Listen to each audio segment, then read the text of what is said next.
श्री सद्गुरुदेव भगवान की जय। परम प्रभु श्री रामलाल जी महाराज की जय। योगिराज अनंत स्वामी श्री चंद्रमोहन जी महाराज की जय। योगिराज श्री देवेंद्र जी ब्रह्मचारी की जय। श्री सदाशिव भगवान की जय। श्री वृंदावन विहारी लाल की जय। शंकर भगवान की जय। ओम श्री पुराण पुरुषोत्तमाय नमः। श्री गणेशाय नमः। श्री शिव महापुराण रुद्र संहिता तृतीय खंड। हिमालय के स्थावर जंगम द्विविध स्वरूप एवं दिव्यत्व का वर्णन, मेना के साथ उनका विवाह तथा मेना आदि को पूर्व जन्म में प्राप्त हुए सनकादि के शाप एवं वरदान की कथा। नारद जी ने पूछा, ब्राह्मण, पिता के यज्ञ में अपने शरीर का परित्याग करके दक्ष कन्या जगदम्बा सती देवी किस प्रकार गिरिराज हिमालय की पुत्री हुई? किस तरह अत्यंत उग्र तपस्या करके उन्होंने पुनः शिव को पति रूप में प्राप्त किया? यह मेरा प्रश्न है, इस पर आप भली भांति और विशेष रूप से प्रकाश डालिए। ब्रह्मा जी ने कहा, मुने नारद, तुम पहले पार्वती की माता के जन्म, विवाह और अन्य भक्तिवर्धक पावन चरित्र सुनो।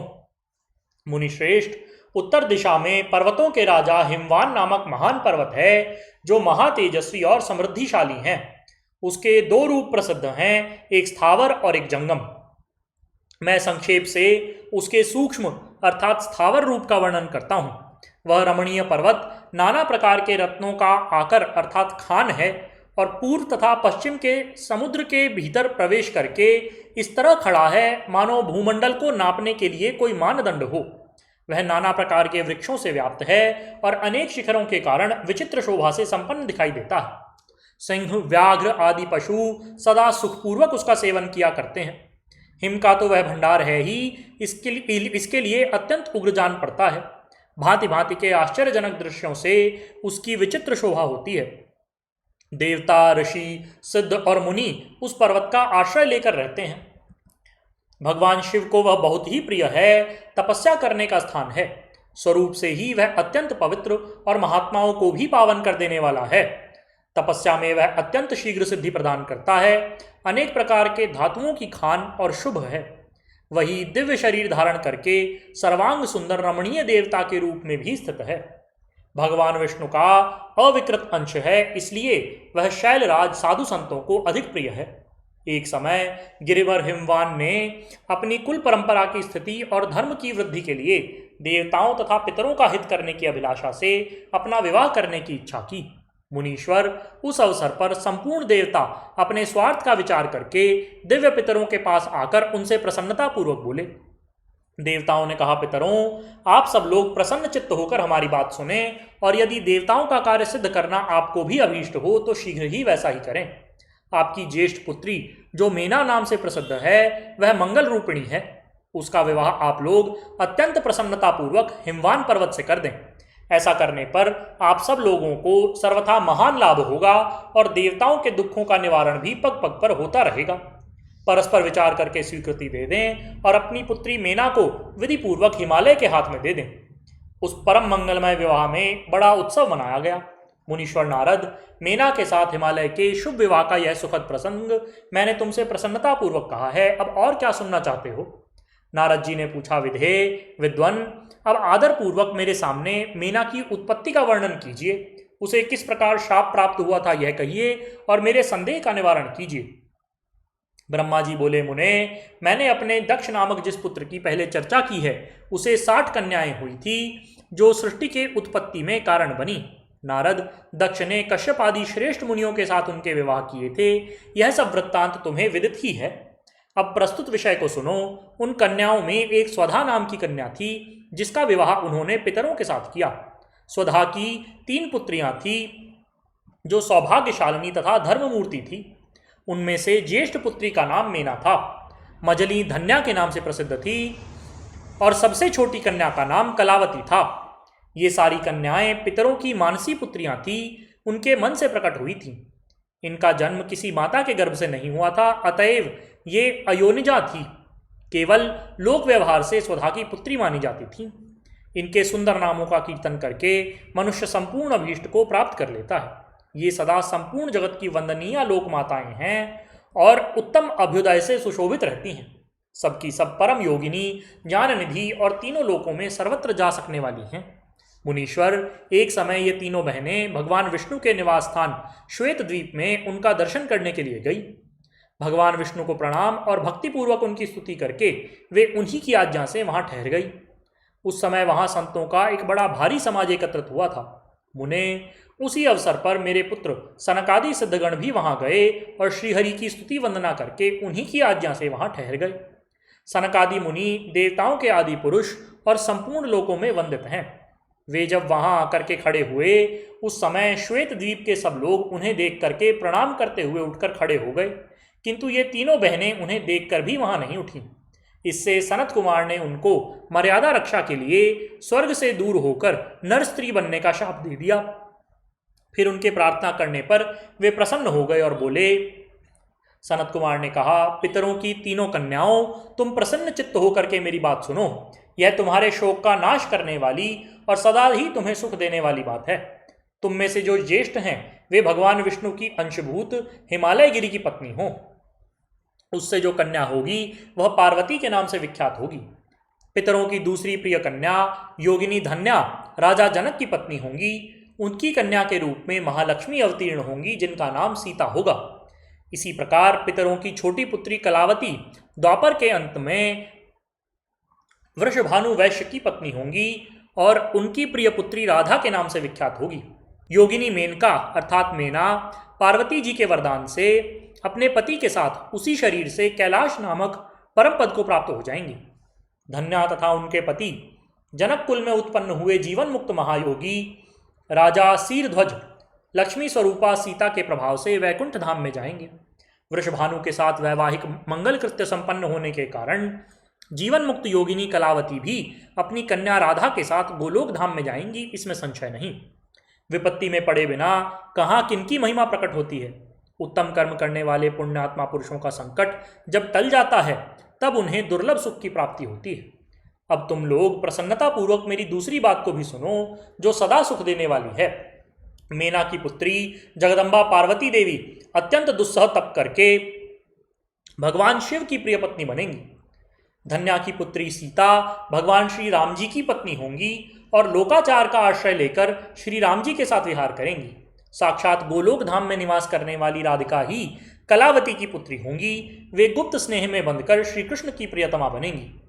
ब्रह्मा जी कहते हैं, नारद, इस प्रकार शाप के ब्याज से दुर्लभ वरदान देकर के सबके द्वारा प्रशंसित भगवान सनत कुमार मुनि भाइयों सहित वहीं अंतर्ध्यान हो गए। तात पितरों की मानसी पुत्री वे तीनों बहनें इस प्रकार शाप मुक्त हो सुख पाकर के तुरंत अपने घर को चली गईं।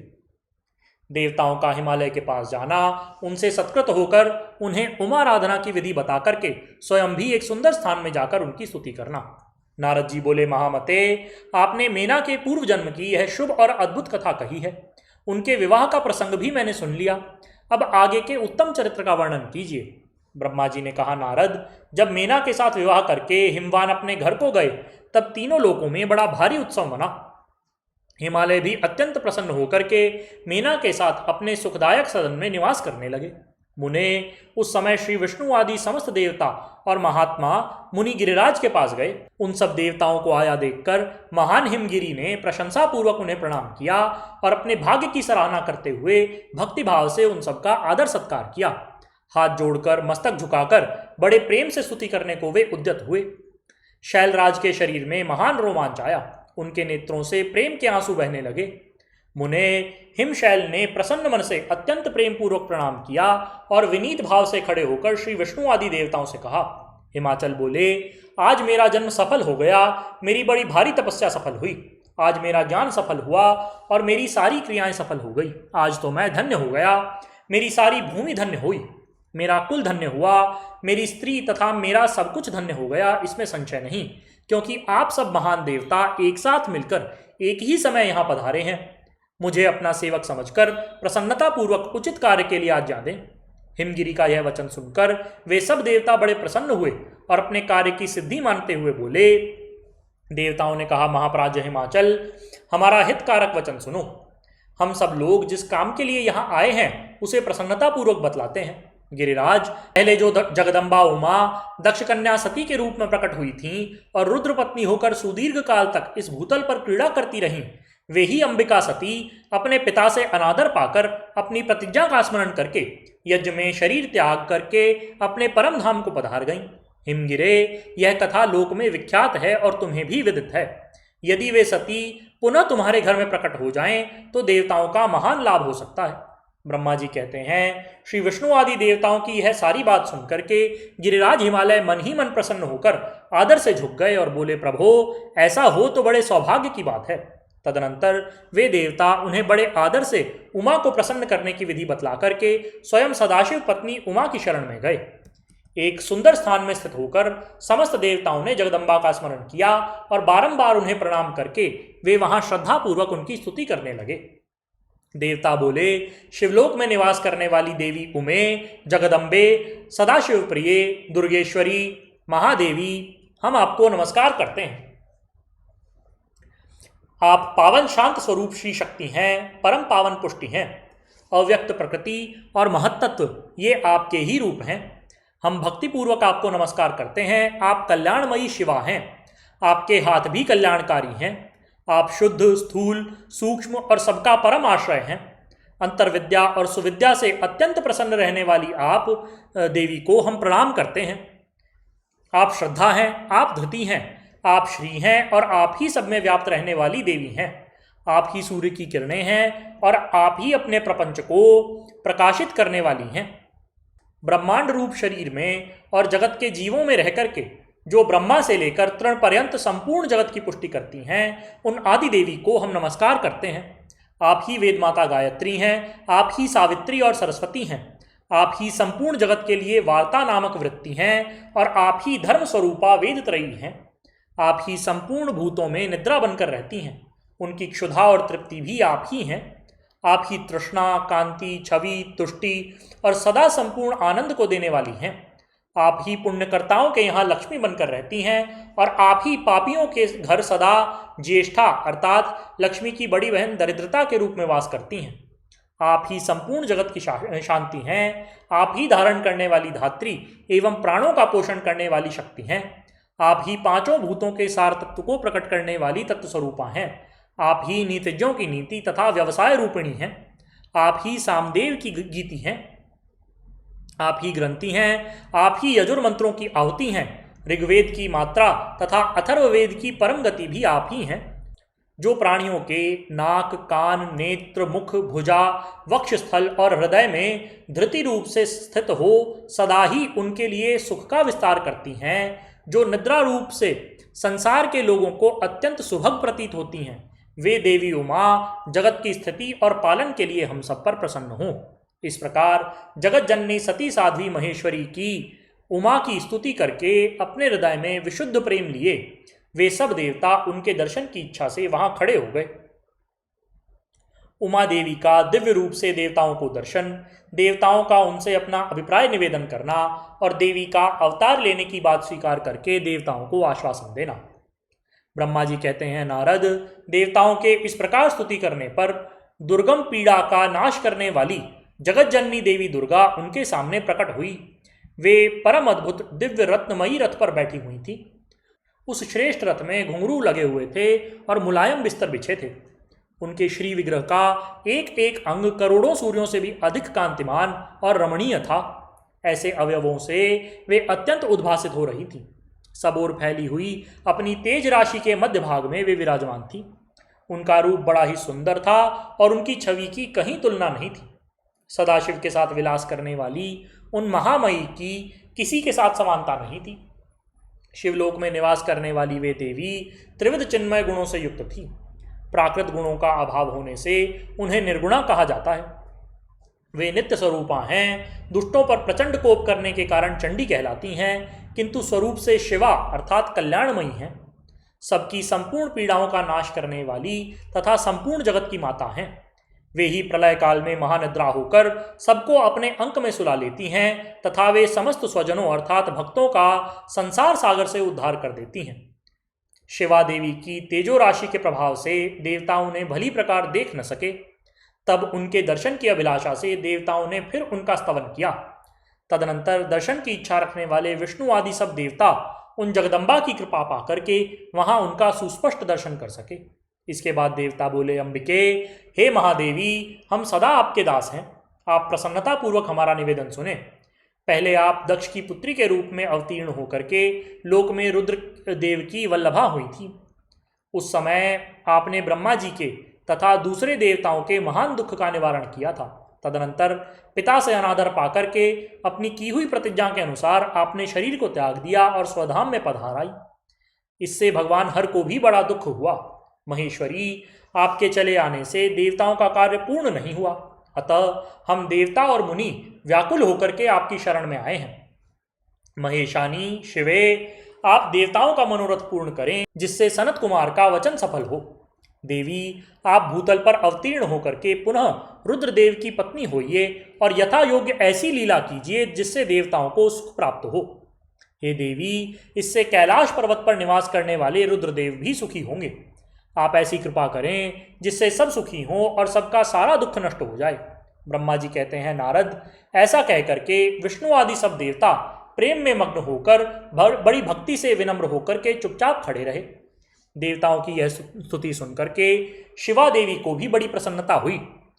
उसके हेतु का विचार करके अपने प्रभु शिव का स्मरण करती हुई भक्तवत्सला दयामयी उमा देवी उस समय विष्णु आदि देवताओं को संबोधित करके हंस करके बोली। उमा ने कहा, हे हरे, हे विधे और हे देवताओं तथा मुनियों, तुम सब लोग अपने मन से व्यथा को निकाल दो और मेरी बात को सुनो। मैं तुम पर प्रसन्न हूं, इसमें संशय नहीं। सब लोग अपने अपने स्थान को जाओ और चिरकाल तक सुखी रहो। मैं अवतार लेकर के मेना की पुत्री होकर उन्हें सुख दूंगी और रुद्रदेव की पत्नी हो जाऊंगी। यह मेरा अत्यंत गुप्त मत है। भगवान शिव की लीला अद्भुत है, वह ज्ञानियों को भी मोह में डाल देने वाली है। देवताओं, उस यज्ञ में जाकर के पिता के द्वारा अपने स्वामी का अनादर देखकर जब से मैंने दक्ष जनित शरीर को त्याग दिया है, तब से वे मेरे स्वामी कालाग्नि रुद्रदेव तत्काल दिगंबर हो गए। वे मेरी ही चिंता में डूबे रहते हैं। उनके मन में यह विचार उठा करता है कि धर्म को जानने वाली सती मेरा रोष देखकर पिता के यज्ञ में गई और वहां मेरा अनादर देखकर मुझ में प्रेम होने के कारण उसने अपना शरीर त्याग दिया। यही सोचकर वे घर बार छोड़कर अलौकिक वेश धारण करके योगी हो गए हैं। मेरी स्वरूप भूता सती के वियोग को वे महेश्वर सहन न कर सके। देवताओं, भगवान रुद्र की भी यह अत्यंत इच्छा है कि भूतल पर मेना और हिमाचल के घर में मेरा अवतार हो, क्योंकि वे पुनः मेरा पाणी ग्रहण करने की अधिक अभिलाषा रखते हैं। अतः मैं रुद्रदेव के संतोष के लिए अवतार लूंगी और लौकिक गति का आश्रय लेकर हिमालय पत्नी मेना की पुत्री होंगी। ब्रह्मा जी कहते हैं, नारद, ऐसा कह करके जगदम्बा शिवा उस समय समस्त देवताओं के देखते देखते ही अदृश्य हो गईं और तुरंत अपने लोक में चली गईं। तदनंतर हर्ष से भरे हुए विष्णु आदि समस्त देवता और मुनि उस दिशा को प्रणाम करके अपने अपने धाम को चले गए। शेषकल्प। बोलिए श्री सद्गुरुदेव भगवान की जय। परम प्रभु श्री रामलाल जी महाराज की जय। योगिराज अनंत स्वामी श्री चंद्रमोहन जी महाराज की जय। योगिराज श्री देवेंद्र जी ब्रह्मचारी की जय। श्री सदाशिव भगवान की जय। श्री वृंदावन बिहारी लाल की जय। शंकर भगवान की जय। हर हर महादेव।